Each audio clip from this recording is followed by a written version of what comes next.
She was twice my age, but when I kissed her hand I felt centuries of loneliness fade. That was the moment I realized I was already hers.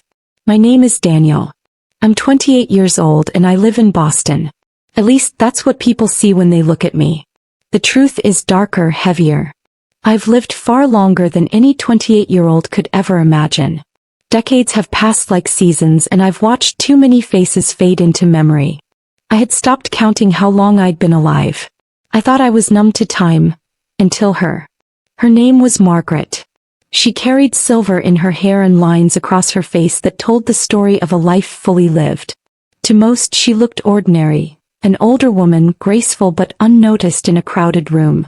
But when I saw her, something inside me shifted. It wasn't the pull of youth or beauty that caught me. It was something deeper. Her presence felt like recognition, like I had been searching for her without even knowing it. When she smiled, my chest tightened. Not because of attraction, but because for the first time in centuries I felt alive. She laughed easily, her voice warm and steady. She called me young man, teasing lightly, completely unaware of the truth, that I had lived through wars, empires, and lifetimes she could only read about in history books. That night when she touched my hand I trembled. Not from fear but from the weight of what I knew. I went home and stared at myself in the mirror, whispering reminders of who I was. Immortal. Untouchable. Alone. But no matter how hard I tried to shake it, her face stayed with me. She didn't know who I really was.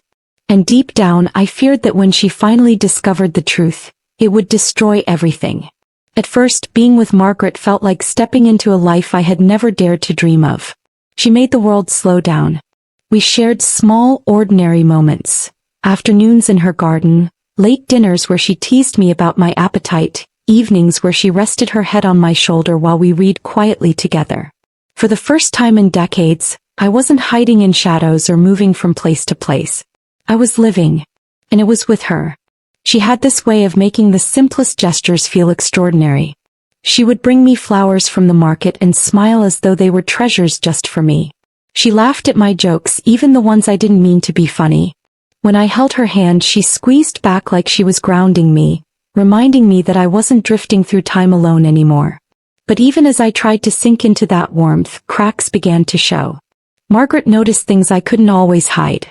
I avoided certain questions about my past. I stumbled when she asked about childhood memories, or where I went when I disappeared for nights without explanation. She never pushed too hard, but I saw it in her eyes, the quiet doubt that lingered like a shadow. The smallest details began to betray me. Once while she brewed coffee, I accidentally referred to the cafe as if it had existed in the 1940s. She raised an eyebrow, laughing it off, but I froze inside. Another time she asked how I knew so much about battles and kings, and I told her I read a lot. But my voice trembled and I knew she caught it. Despite these moments, she never pulled away. Instead, she drew closer, looking at me with an affection I couldn't understand. At dinner one night, she brushed a strand of hair from her face and whispered, "Sometimes you speak like you've lived through centuries." She said it like a joke, her smile playful, but her eyes searched mine for an answer. I forced a smile back, raising my glass, pretending it was nothing. But my heart pounded so loudly I was afraid she could hear it. That night, as we sat across from each other at the table, she reached for my hand and told me how lucky she felt to have me. I wanted to believe it, to live in that moment forever. But then her phone buzzed and she glanced at the screen. I leaned forward to look, and what I saw made my breath catch in my throat. It wasn't my name that lit up her screen. The name on her phone screen wasn't mine. It was a man's name I didn't recognize. She silenced it quickly, forcing a smile as if nothing had happened. But my chest tightened. For centuries I had hidden secrets from others. And now, for the first time, I wondered if Margaret was hiding something from me. That night, when she fell asleep, I sat in the dark, listening to the quiet rhythm of her breathing. My thoughts spiraled. I had been careful for so long, keeping my truth buried under layers of stories and half-lies. But the longer I stayed, the harder it became to hide. And now with that call, I feared we were both keeping things locked away. The next morning, while she was in the shower, I noticed her jacket hanging by the chair. Something slipped from the pocket when I picked it up. A folded piece of paper. I hesitated before opening it, my fingers trembling like a thief's. Inside was a receipt. Dinner for two. A bottle of wine. Last night. My throat tightened as I read it again and again. Who was she with? Later that week it got worse. Margaret came home smelling faintly of a perfume that wasn't hers. I knew it too well. It wasn't from the present but from decades ago. A fragrance women wore in the 1960s, one that shouldn't even be on shelves anymore. The familiarity chilled me more than jealousy ever could. So I said nothing. Until one evening her friend Nicole pulled me aside outside the cafe. She looked at me with hesitation, her lips pressed tight before she finally whispered, "I saw her last night, and she wasn't alone." My world tilted. Nicole's words echoed in my head, colliding with the doubts I had buried. Margaret. My Margaret. The woman who had made me feel human again. Was she lying to me? I couldn't breathe. But even through the fear I knew I had no right to judge. As I too had lied. I had kept from her the deepest truth of all. That I wasn't 28, that I wasn't just another young man in her life. I was centuries older than the face she held in her hands. A few days later I followed the trail of her silence. While she was out I searched her drawer for answers, desperate to quiet the storm in my chest. What I found stopped me cold. Tucked inside were journals. My journals. Pages I had written over decades describing wars, loves and losses. But they weren't in my handwriting. They were hers. Margaret knew. She had known all along. And the man who had called her that night wasn't a stranger. He was someone tied to a secret even bigger than my own. I thought it was one lie. But what I uncovered was a second life I never knew about. I waited for her that evening, the journals spread out on the table in front of me. My hands shook as I touched them, tracing her handwriting. Margaret had copied my words, my memories, the pieces of myself I thought I had buried forever. He knew. She had known. When she walked in, her eyes went straight to the table.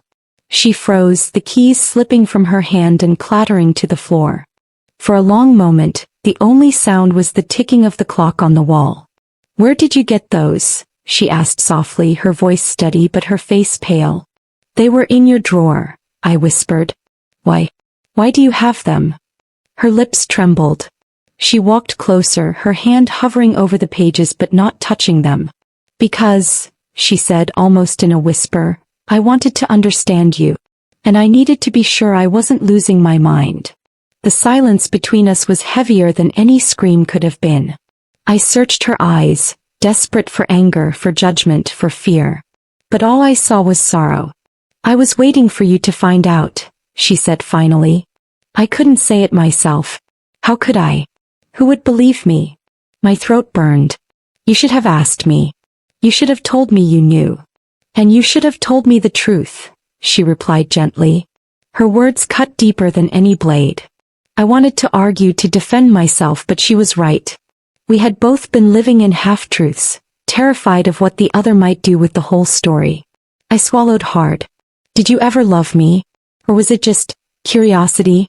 Fascination with the immortal man?" She looked at me then, tears shimmering in her eyes. She stepped closer, close enough that I could see the faint lines of time carved across her face. She placed her palm against my cheek, her hand trembling.